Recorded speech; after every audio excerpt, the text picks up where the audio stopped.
I mean, we both of us feel bad for the other one because I feel terrible that he had to keep all of this inside for all these years. And he feels bad that he put me through all those years of. Welcome to Normalizing Non-Monogamy, the podcast where we interview incredible people from across the entire spectrum of non-monogamy to hear their fascinating stories. We strive to bring guests on the show who have a healthy approach to non-monogamy. However, it's important to remember that everyone does it a little bit differently, and the views and opinions expressed by our guests do not necessarily reflect our own. Additionally, we produce this show for entertainment purposes only. Please be aware that we aren't doctors or therapists. Consult a medical professional for anything regarding your health that you might learn about on the show. Enjoy! Welcome to episode 116. We're Finn and Emma, and today we are talking with Denise. Well, and Mark, but Mark's not here. So just Denise and their story from her point of view.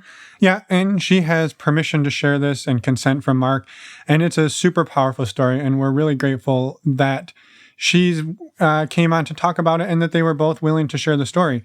And just a brief look at that story is that after 30 years of marriage, Mark came out to her as gay and admitted that he had been gay their entire marriage, and it has been a really huge adjustment, but as you'll see, also a sigh of relief on her behalf. And they've decided to stay married at the for the time being. Yeah, and it's an incredible story, and we hope that it finds somebody out there who is in need of it right now, and we know that it will.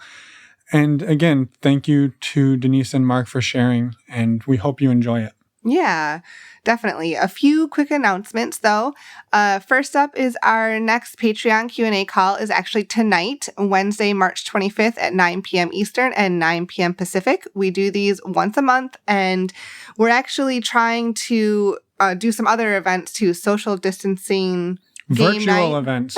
We can't do our in-person events, so we're trying to build off of the momentum of the MeWe group and the Patreon people to do some other things. We did one last week. We had a virtual game night that had, 10 or 15 people on it. Yeah. So if you want to find out more about that, go to our website, normalizingnonmonogamy.com, and join our Patreon page. All the links are there. Also on our website, you can find a resources page. We have discounts for STD testing, as well as condoms and lots of other goodies. Yeah, and again, you can find them at our website, normalizingnonmonogamy.com, or down in the little show notes of your podcast player. There's links to all of these things, and you can go check them out. Yeah. So thank you for doing that, and thank you for your support. Thank you for listening to our show. And also on our website, reach out to us. We love to hear from our listeners. You can leave us a voicemail or write us an email. And we respond to all of them. Every single time. So if you don't hear from us, it means your email was incorrect and we couldn't respond to you. So. And that does happen sometimes. So follow up if you don't hear back. Again, we look forward to hearing from you and enjoy this episode with Denise and Mark. Let's go. Welcome, Denise. Good morning. Good morning. It's bright and early on our side of the country. It's wonderful to meet you and chat a little bit. We're excited to have you on. Thanks. Is for the listeners and for us, do you mind just giving a little bit of background? I know the episode name is Denise and Mark is obviously a super integral part of the story, but he wasn't able to join us today because he's working, but he has given his consent for this discussion to happen. And so we're excited to hear about it. But yeah, maybe a little background on who Denise and Mark are. Okay. I'm Denise. I'm 52 years old, and Mark and I have been married for 32 years. We have 4 kids, and they're all grown, and we have 4 grandkids. We were happily married for probably the first 15 to 20 years. And then, things just kind of slowed down, and we were taking care of kids and getting them through high school and stuff. And things between the two of us just kind of started getting more difficult. And, but we'll get into that later. Well, congratulations on 32 years of Yeah. marriage. And I know we know a few things that the listeners don't, so we will we won't say anything more about that. But I mean, yeah, if you're willing to maybe share a little bit about what has transpired over the last, I guess, 15 or so years of Yeah. that timeline. Well, okay. Well, the short version is that about 2 years ago, my husband came out to me and told me that he's gay. And so there's a bit of a longer story that goes behind it, but basically that's what has happened. And since that time, uh, I, I had never saw anything outside of our marriage, but the last 10 or 15 years have been just difficult. We felt ourselves growing apart, and we weren't communicating as well as we had been before. And it was hard on me because he never wanted to have sex, and I felt unattractive, and he just wasn't attracted to me anymore, and I couldn't understand what was going on. And then he started working overseas, and about 2 years ago, while he was home on a vacation, sort of for him, well, it was like Thanksgiving or something, he had come home. He told me that he's gay. He's always been gay. He married me in order to um, try to pretend that he wasn't. Mm-hmm. And it was it.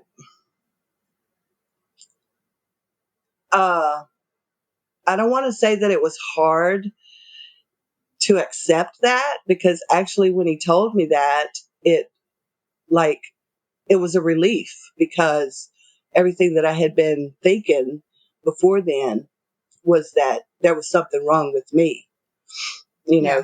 He wasn't attracted to me, or he didn't you know he didn't like me anymore or whatever. So when he told me that, I was just, and like things just kind of clicked in my head, and okay, now this makes sense.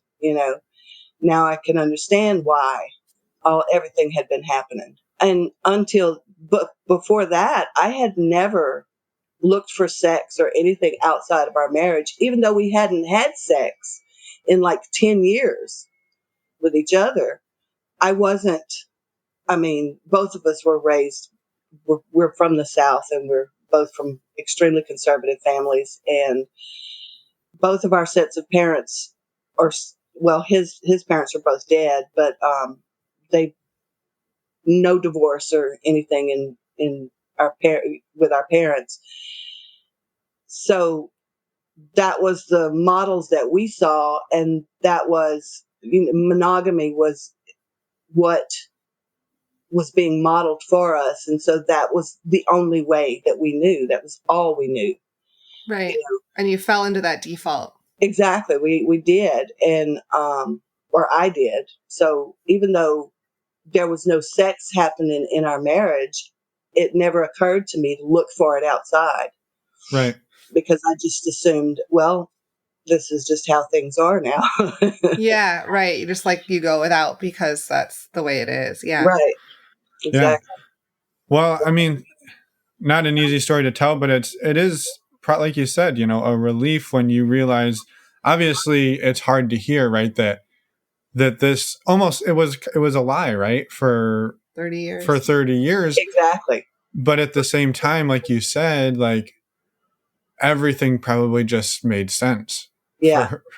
So yeah, I could see how that would be really difficult, but also really relieving at the Hmm. same time. Yeah, absolutely. It was just like this in my brain, this kind of shift took place. And I've all of a sudden, like just in an instant, I was not angry at him anymore. I wasn't upset with how he had been, treating me.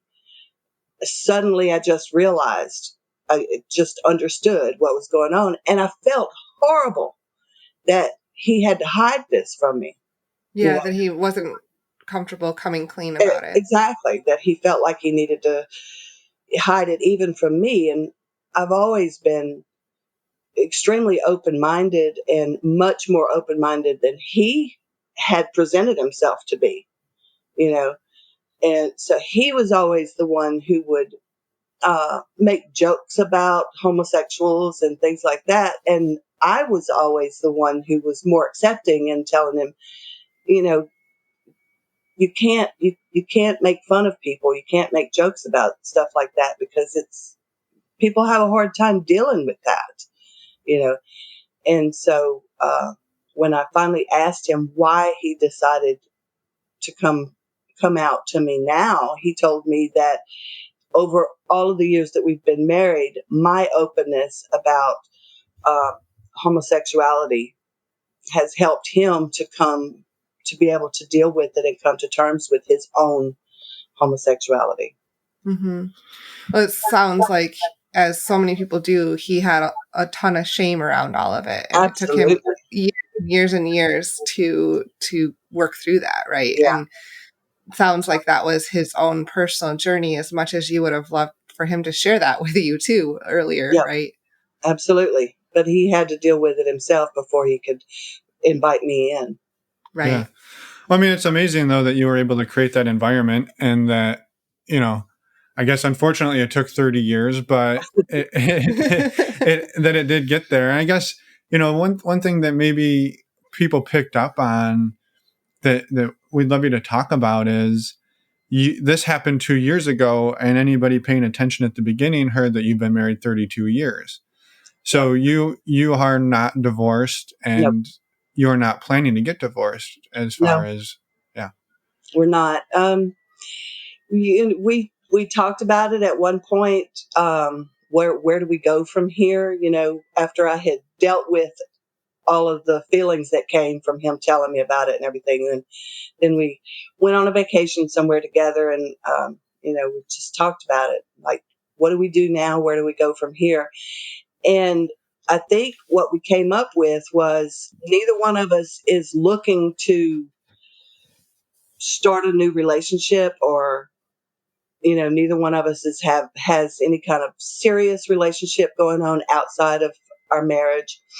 If that ever happens, then we'll revisit. Right. You know, but Yeah. that's been it.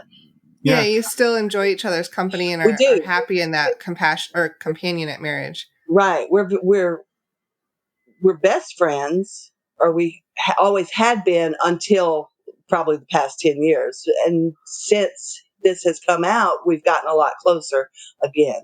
So we're able to talk to each other more.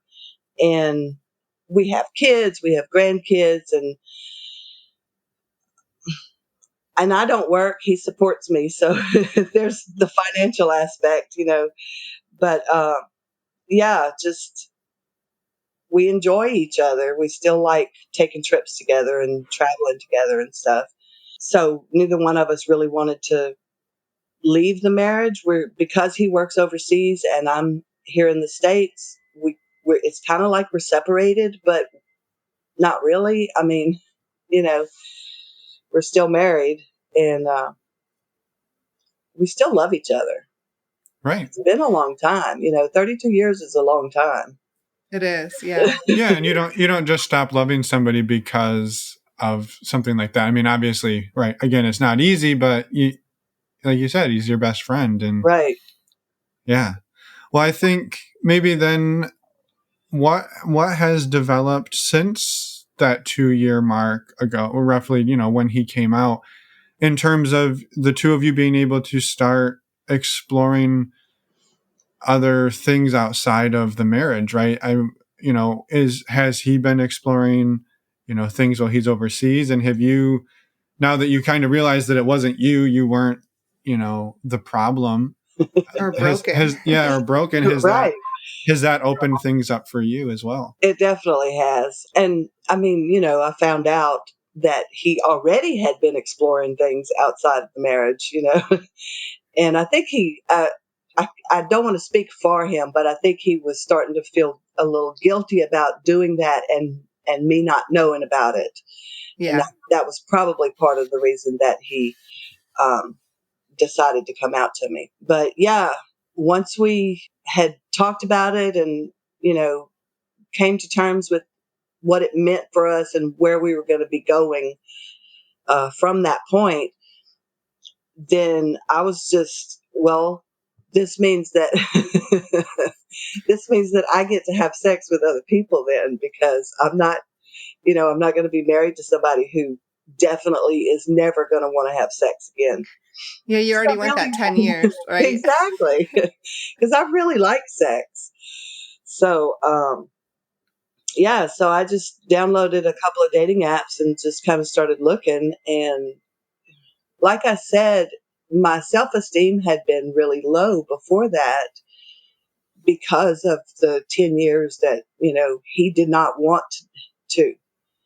He wasn't attracted to me. He didn't show any interest or anything. So in my brain, I was old, fat, and ugly. Mm-hmm.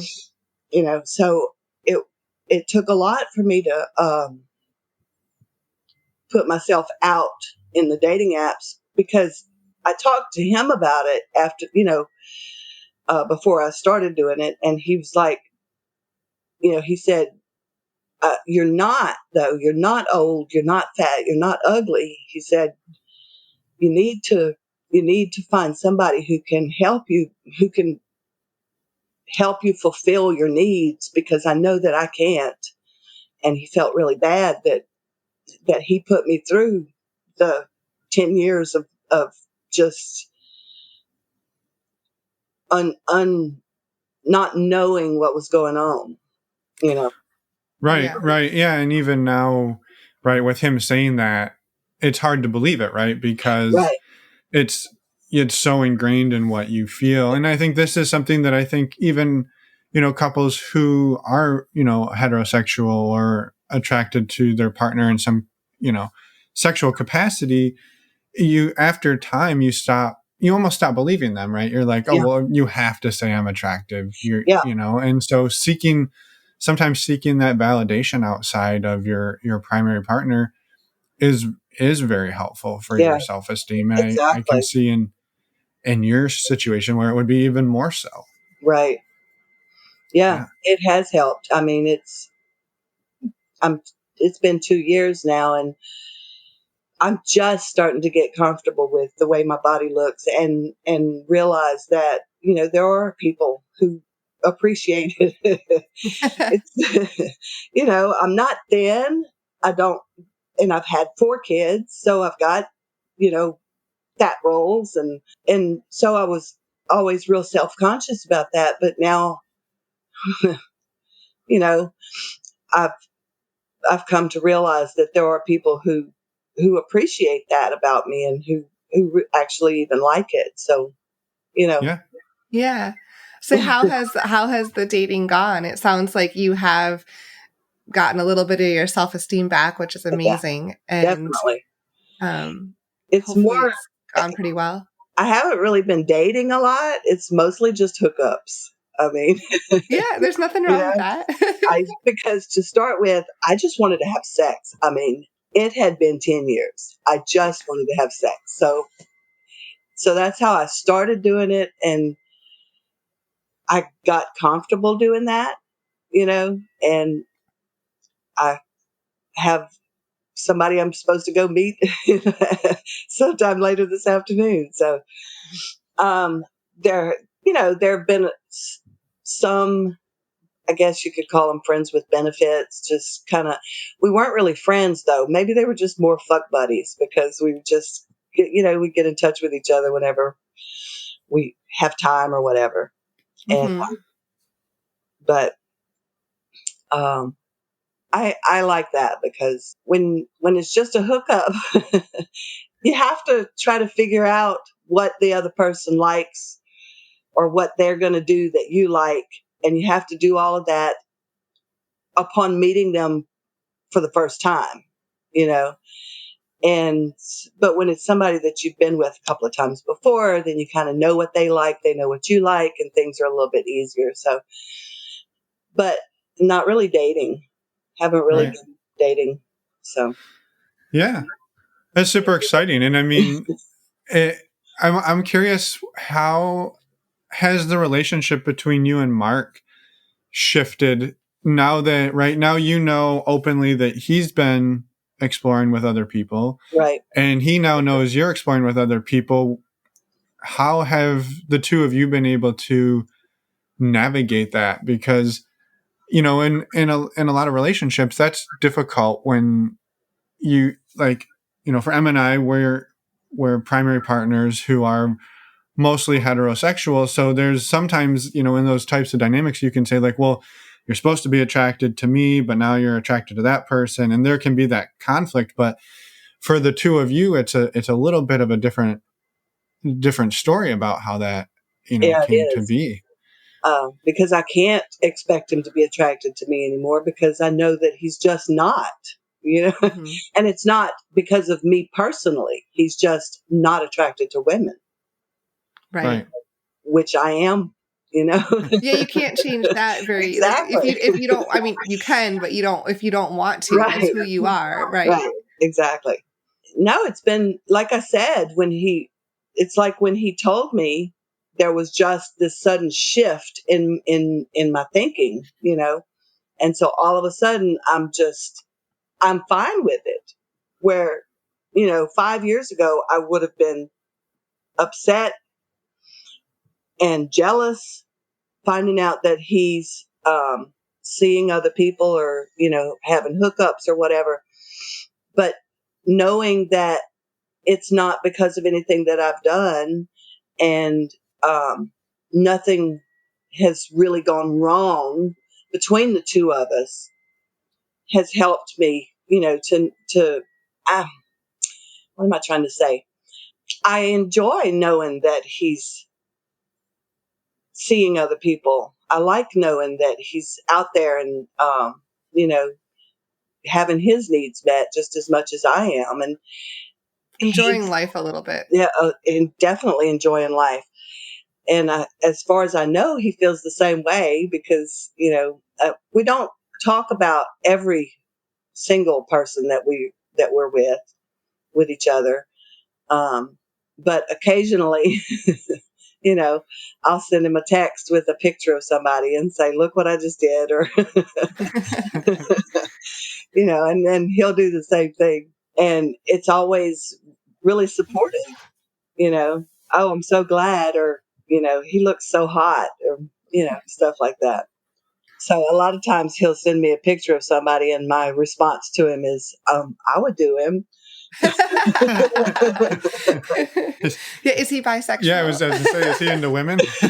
Exactly. This is what I ask him. Is he bi? Is that something actually you guys have ever talked about in the last couple of years? Is would you consider having a threesome or anything, any sort of group players? Do you prefer to have it separate? We haven't really talked about it. I would not be opposed to it because that's something else that I've discovered over the last couple of years, that I'm kind of into the bisexual guys and would really like having two, Mm-hmm. but he and I haven't really talked about it because, like I said, he's working overseas. So there's not a lot of time for us to do things together. When he does come home to visit, then we're pretty much busy constantly with just visiting family and visiting with the kids and you know um, family time. Right. Right. Yeah, that makes sense. Well, but now he knows. He heard it here on the podcast that you should get a trip to Europe He knows. to spend some time with him and one of his friends who's bisexual. I know, but I think we've talked about homosexuality versus bisexuality, and I think I don't have any preference over as long as the guys that I'm with are into me. I don't care whether they're heterosexual or bisexual. It's, I'm good with it either way. He likes straight homosexuals. Like, he says he's not into the bisexual guys at all. So I don't know.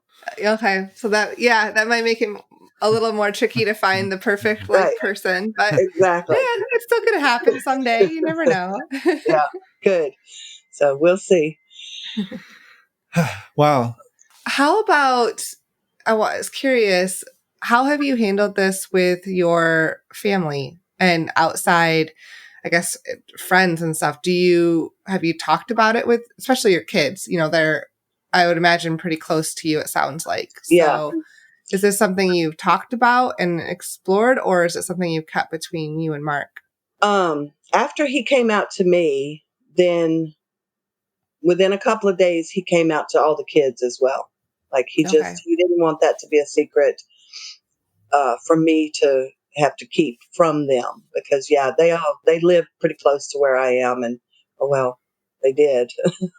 Two of them now live a couple of states away, but anyway, but yeah, we're pretty close, and he didn't want that to be a secret for me to keep on his account, so he told the kids, and so they all know, but it's not something that we've really discussed, the kids and I.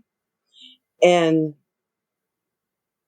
they don't necessarily need to know about my sexual activities. Right, of course, yeah. So I think my son lives here with me. So I'm pretty sure, knows that I see people. I don't think he knows that it's just straight hookups. Yeah. 'Cause occasionally I'll tell him that I'm going out, and he'll say, "Oh, you have a date?" And I just play it off and, leave. I don't think they really know. Yeah. Well, I mean, it's Before, like you don't really want to talk with your parents about no, their sex life or your sex No. life. Yeah, like there's some privacy there. That's okay. yeah, exactly.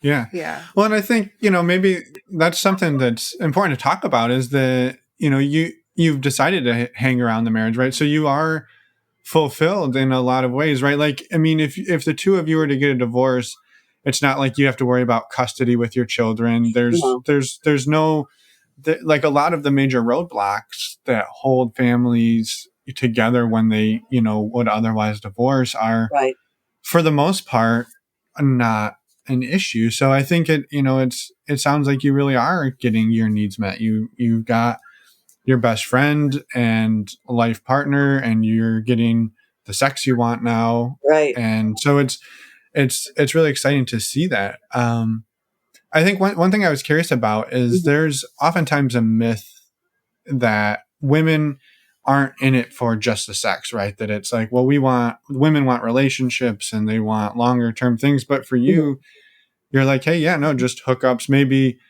a hookup that happens multiple times. So I get to know him well enough that, Friends with yeah, benefits that or it's, fuck buddies. yeah, that Yeah. we get to know each other's bodies, but you're not really looking for anything longer term. I think, would you mind talking a little more about like what caused you to come to that realization or why that works best for you? Well, I mean, like I said to begin with, in the beginning, it was I just wanted to have sex. It had been 10 years. So let's just get out there and have sex. And I enjoyed it. And I was like, there were other guys who wanted to do it. And so let me just get out there and do it. And I did. And I enjoyed it. It was a lot of fun. And at the same time, I have him that I can go talk to if I need to talk to somebody. So I have him, I have my kids, I have my grandkids. My parents are still alive. I have a brother and a sister. I have relationships, you know, Hmm. so I don't necessarily need to go through all of the emotional effort that it takes to foster new relationship to the point where it becomes something serious. Does that make That sense? makes sense. Yeah. Yeah. Yeah. Hmm. It makes perfect sense. So it's just, you know, hookups and fuck buddies and friends with benefits is just easy. Yeah. Yeah.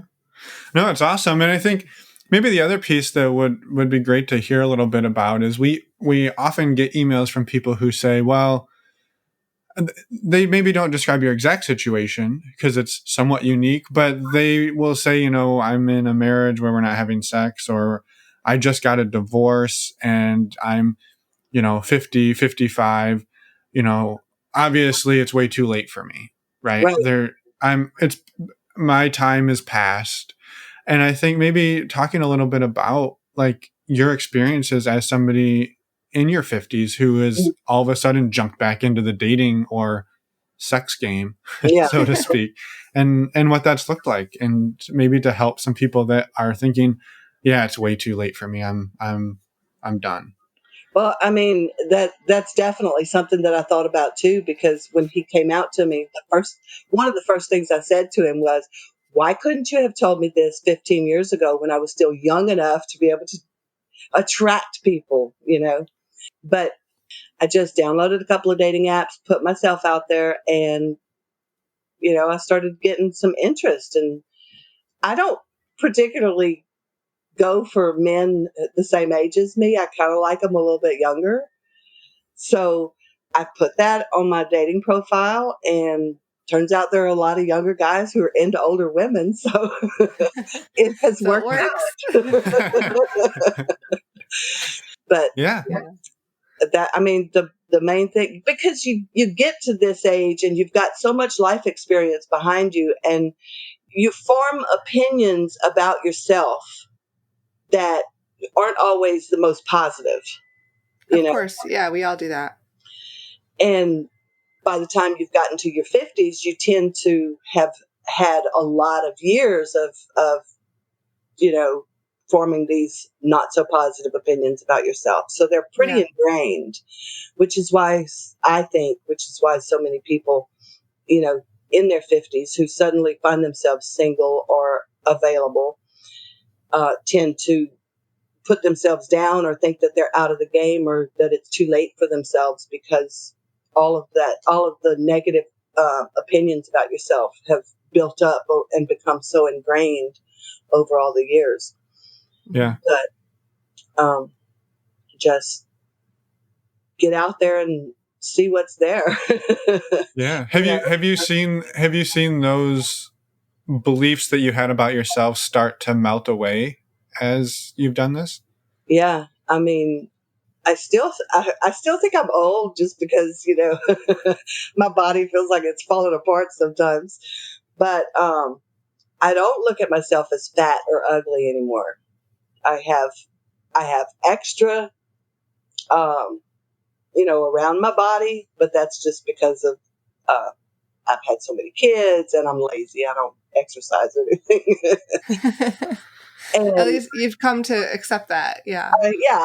this is my body. And if somebody is not attracted to it, that's fine, because I'm not attracted to guys who are larger. I kind of like them trim and in fairly decent shape, So I would not be attracted to somebody like me, but there are people out there who are. So I'm good with that. Yeah.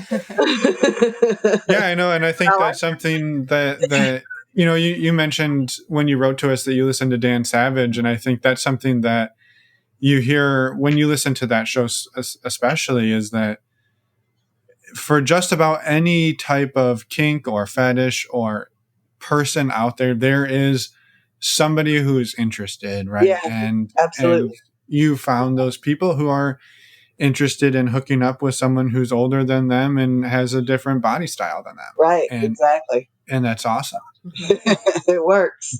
Yeah. Thinking about, you were in your sexless marriage for a long time, and you said you kind of just settled, right? If you think back at that time and somebody else was in that same position, would you have any advice for them of of what to do or how to get through that?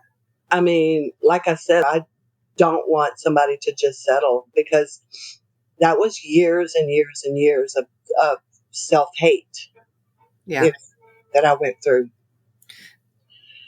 And I would not want somebody to stay in that kind of situation and not, I mean, look outside your marriage if you have to. If you're not getting it in your marriage, then go find it somewhere else. Even Dan Savage says, that there are valid reasons for cheating.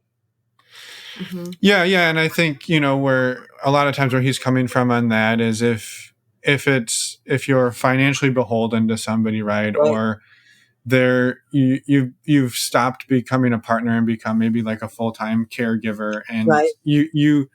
that person, you don't want to put them in a situation where they have to fend for themselves, right? So there's Right. a lot of extreme circumstances. But I would not encourage anybody to just settle for, I mean, if you're in your 40s and your partner doesn't seem to be interested or seems to be unable to fulfill your needs, I mean, you have to do what you have to do.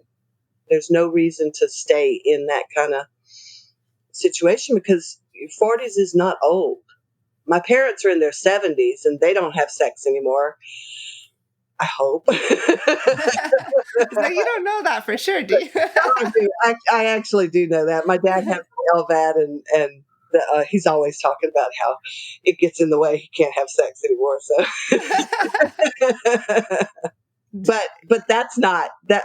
My point is, 70s is okay. You know, if you're in your 70s and you're not having sex anymore, that's understandable. You've gone through all of your life with But if you're in your 40s, you're still young. You know, I'm in my 50s now, and I don't see myself, when my body's hurting, I feel old. But other than that, like, I still feel like a teenager sometimes. You know.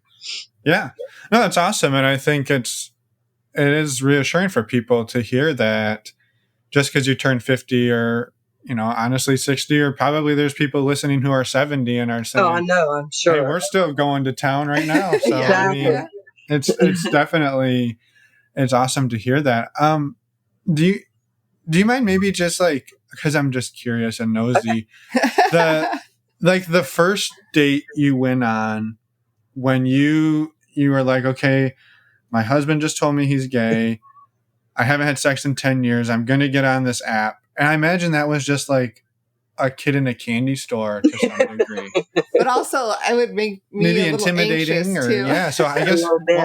what was that like? And It was okay. All right.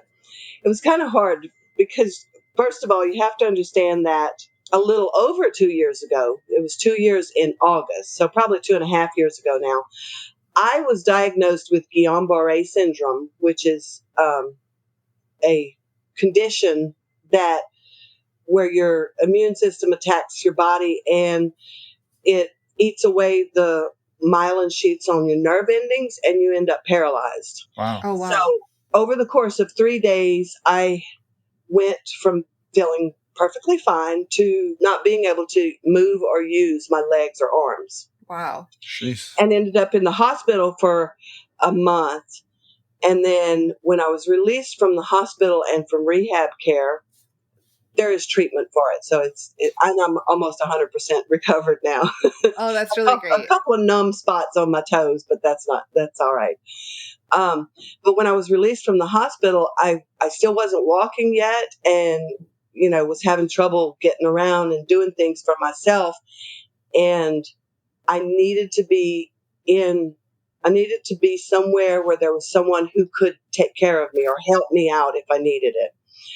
And here I live in Louisiana, and my kids who lived here, they all work and were not around a lot, so I couldn't go stay with one of them simply because I would have been left alone all day at their houses. So my parents, who live in a small town, still in Louisiana, but a little farther away, asked me if I wanted to come stay with them. And they are both retired. And like I said, my dad has an LVAD, so my mom is already a caretaker for him. So I moved in with them. Okay. So then it was a couple of months later. Yeah. So I moved in with them at the beginning of September, and then it was in November that my husband told me. So all of this was just piling on top of. Yeah, that's a big couple of months. I know. So, but all of that just to say that at the time that I started looking for, download the dating apps and started looking, I was living with my parents. Okay, Yeah. so I'm Which in is my something parents- you don't hear as much in your people when they get older, right? Exactly. So I'm in my parents' house in a small town, the town that I grew up in. Okay. and I've got, Tinder, and all of these people that I know are popping up on here. And I'm like, yeah, I don't want y'all to know about this. People that I went to school with, people I graduated with, or my brother graduated with. You can't tell my brother. But no, it ended up being somebody from a neighboring town, who I matched with to begin with. I mean, there were a couple of other matches that, we talked a little bit and then nothing ever happened. But then this one guy, he was really, really nice. The first guy I ever hooked up with, he was really so nice.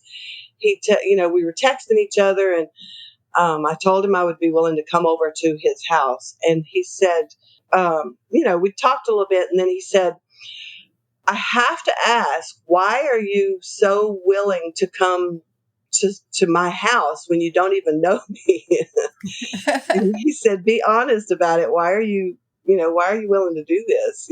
Like he was looking out for me. Why are you going to go see somebody that you don't even know?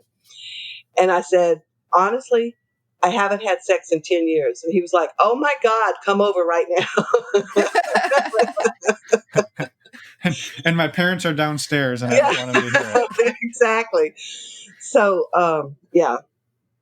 But he was really good. He was really nice and sweet. And every once in a while, I still hook up with him when I'm going back to my parents. I always pass through the town that he lives in. And if I'm going through there around the time that he gets off work, I just kind of let him know and stop by and visit for a little bit. It's a fun connection to have. Yeah, that's awesome. Well, I guess it also brings up the point of, the safety aspect of this. I think, when somebody's just jumping back into this, right, you haven't had to think about dating in 30 years, right? And it sounds like this person was looking out for you, but I guess, did that kind of maybe trigger some things in you like, oh, I need to be a little more careful about how I go about this? Or how have you navigated that? I mean, honestly, I haven't really had a problem with anybody. And I always text with people beforehand, just kind of get to know them a little bit. And, what do you like? These are the things that I like. And what do you do? And tell me a little bit about yourself. I had one guy started texting me, and as soon as I said, tell me a little bit about yourself, he said, no, I'm good. And I never heard from him again. It's like, okay. Well, that was an easy red flag for you. Yeah, exactly. So I just kind of look out for some red flags. If they kind of make me uncomfortable just from texting, then I'm probably not going to be any more comfortable meeting them in person. Like I said, I'm in the South, and there's the whole cliche about Southern hospitality, but it's actually pretty true, because men are pretty protective of women in the South. They don't want to let anything happen. They're going to go out of their way to make sure that you're protected. Yeah.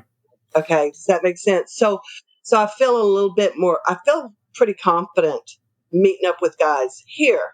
If I were to go somewhere else, I visited my daughter in Arizona several months ago and had some matches while I was there, and I didn't go meet up with any of them because I'm so unfamiliar with the area and the town, the city, that I never felt safe because I just didn't know.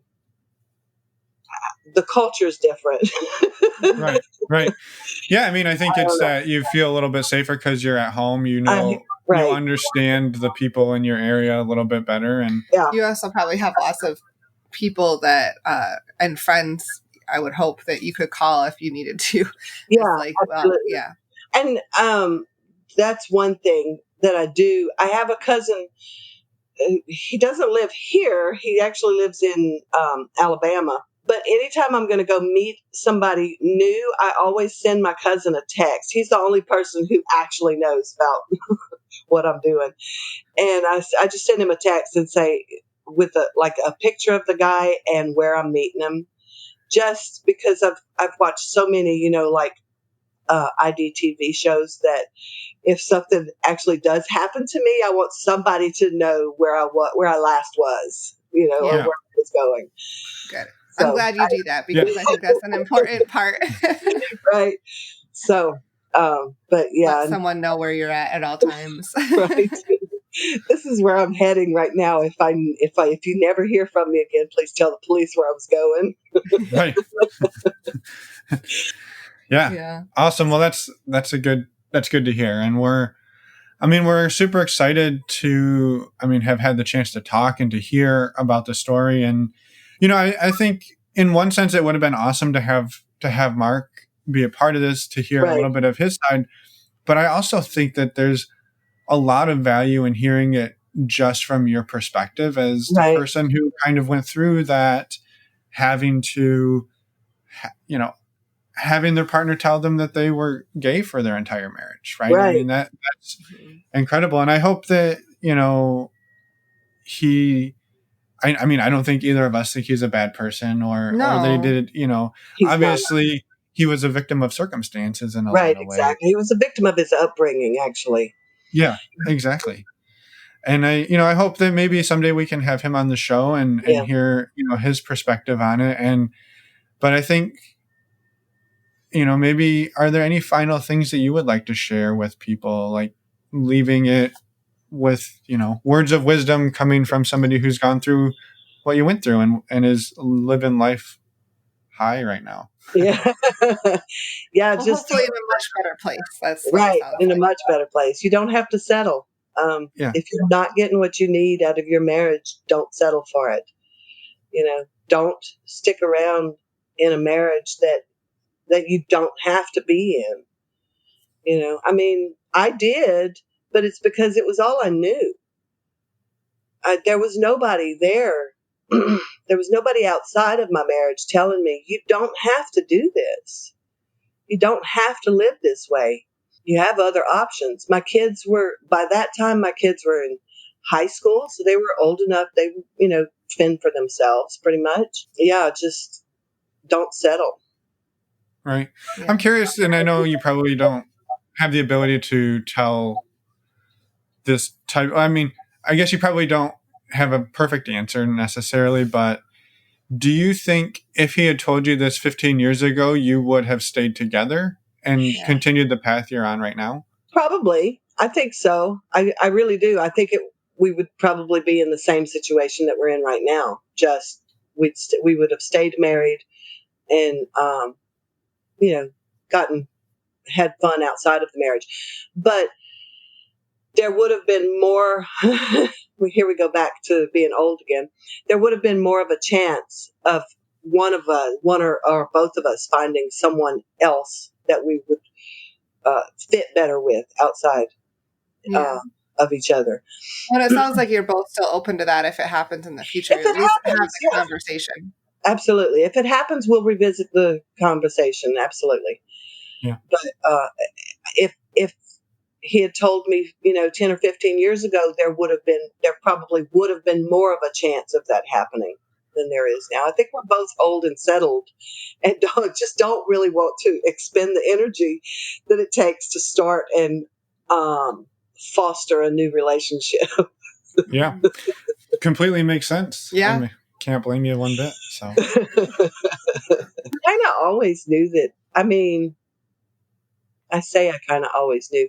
I kind of always suspected that he might be gay from the time. And that was another question I meant to ask you earlier too, is did you have any ideas or at all over those years? We went to high school together, and when we were in high school, I went to the same school K through 12.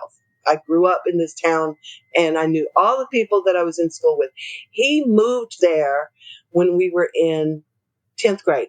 And so he was the new kid at school. And a lot of the other, this is back in the 80s now, okay? There was not as much political correctness around homosexuality as there is now. It was not as widely accepted as it is now. It was looked down upon a lot. So I never saw it. I never understood what other people were talking about, but a lot of the other kids in the school were calling him names and, calling him faggot and saying that he was gay. And I was like, I don't know what y'all are talking about, because he and I were already hooking up. Mm-hmm. So he's not gay, y'all. Well, he and I, dated for a while. And at one point he told me a story about being on a camping trip with some buddies, and that uh, he did something with one of his friends, and now he's worried that he's gay. And I was like, well, are you still attracted to me? And he said, yes, I'm attracted to you. And I said, then you're not gay. Don't worry about it. But that was I was 16 at the time, That was Right. how you were Right. raised. Yeah. and that was my understanding. And this is back in the 80s. And, that was just the way that I saw things. It was either you are or you are not. There was no in between. And then, we broke up, we got back together, we broke up, we got married. And he had always said that he'd always told me this story about when he was in junior high, he had this gold chain. Like I said, in the 80s, men would wear these gold chains, and his mother grabbed it and just like yanked it off of his neck and told him to stop being such a queer. Oh man. He was raised in an extremely religious, conservative household. His sister is married to a pastor. His other sister and brother-in-law run a church camp. And, so just extremely religious, extremely conservative.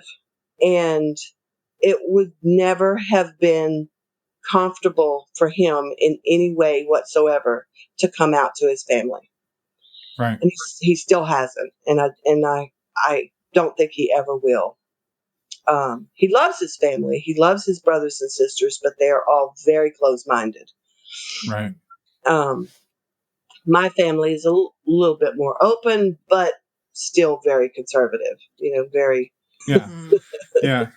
Well, I mean, it's So it sounds like, well, you kind of had a suspicion, especially now, probably looking back at it. You're Looking like, back, I can see a lot of things that took place over the years that I was like, oh, okay, I get it yeah. now.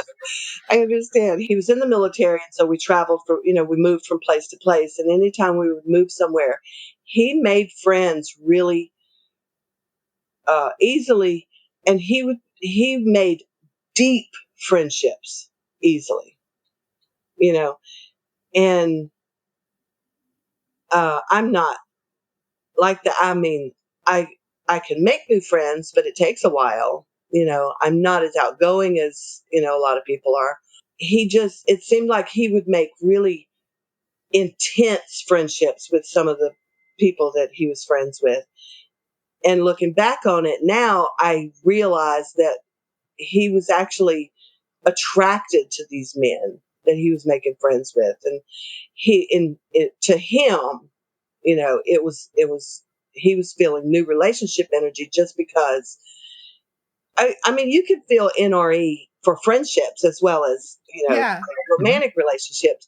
But to him, it was a romantic thing when he would make friends with these people, even though it wasn't romantic for the other guy. It was a crush. He had Yeah. crushes on these other guys. And so those crushes would become really deep friendships to him, If I knew then what I know now, then I would have understood it a lot better. But, life happens.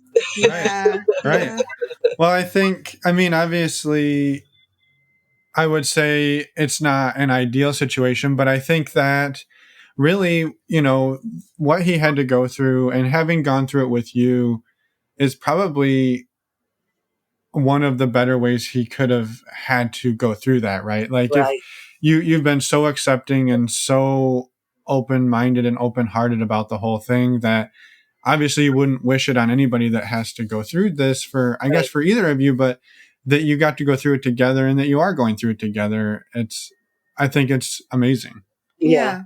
I think it's sad, right, that you both had to go through the many years of what Right. you've had to go through, but it's great that you're in the place you are now. And Yeah. together. Yeah. And together. And happy together.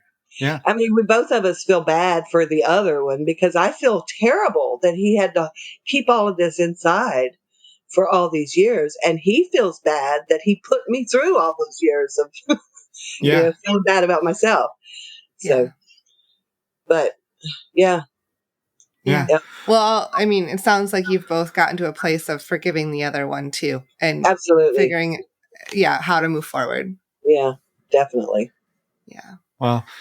Well, thank you again, Denise, for sharing, and Mark, if you're listening, thank you for yes for letting Denise come on and share a little bit of your half of the story, and we appreciate it. And just thank you both for everything, and hopefully this finds people that it can help in some way. And we just wanted to say thank you and to have a wonderful day. And thanks. It was so nice seeing both of you, meeting you. Yeah, it was awesome. So thank you again, and have a wonderful day. Thanks for having me on. And we're back. Thank you to Denise and Mark for sharing your wonderful story. I know that it was not an easy one, so we really appreciate you reaching out and coming on and sharing your story with a lot of people, all the listeners. Yep, absolutely. And again, thank you. This coming Friday, we have our episode 9 of Focus Fridays, 9 of 10, I guess, so second to last. It's 90% approximately. Yeah, sure. This one is going to be with Libby Simbach, and we talk about transitioning relationships. Also known as breaking up. Yeah, exactly. But we try to put a sugar coating on it. It's a great episode, and we're excited to get this one out there. So come back on Friday and check it out. And then next Wednesday will be your regularly scheduled program. This time we're talking with Dana and Peter. Yes, we are. And again, we're excited about that. And we're excited to bring you a little bit about Libby on Friday. And also check out her new podcast, Making Polyamory Work. Yes. It's awesome, and she's been rocking it. So check that out. In the meantime, we will see you guys in a week. Stay healthy and stay safe out there. Yes, please. And stay home, everyone. Stay home, listen to podcasts. Yeah, catch up on all our podcasts. With your kids. Just put headphones in. All right. Have a great week, and we'll talk to you guys next week. Thanks for listening.